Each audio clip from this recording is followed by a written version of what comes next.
You know, it is so true that inspiration takes place in rows, but transformation takes place in circles. What I mean is, you can come to a church service and sit in a row and be inspired, but the real transformation takes place when you're in a circle, in a group with other people, talking out what you learned about. So, here's what we're going to do.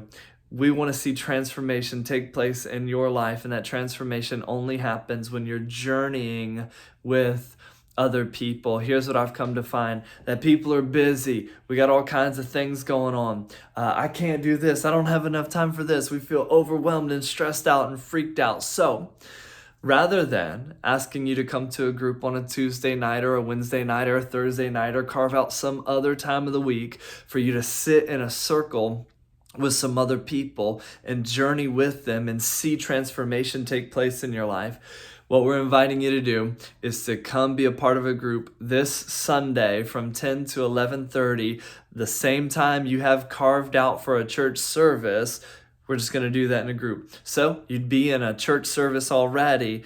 We're going to be in a group as the church this Sunday to talk about what we learned and discovered last week. I preached from the sermon, "What you're doing is not good." And my guess is that you're probably like most people who go to church. You heard that, or maybe you didn't hear it because you didn't come. I don't know. But you heard that, you got inspired, and you said, I should do something about that. But most likely, you're not going to do anything about it. And that's where meeting together in a group and talking about this with other people leads to transformation. Because now we get to say, okay, from what we were inspired with, how are we going to be transformed now?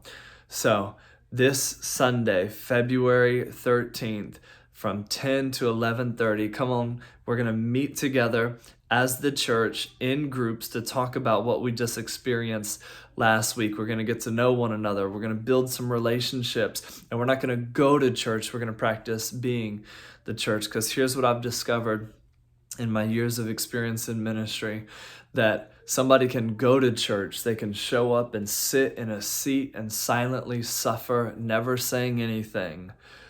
But they went to church, but depression is getting the best of them.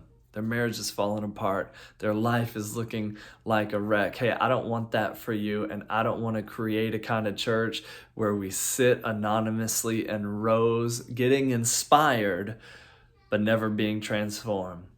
So we're going to be the church this Sunday. Make sure you sign up to be in a group, and we can't wait to see you and journey with you, because the journey continues. Come on, somebody.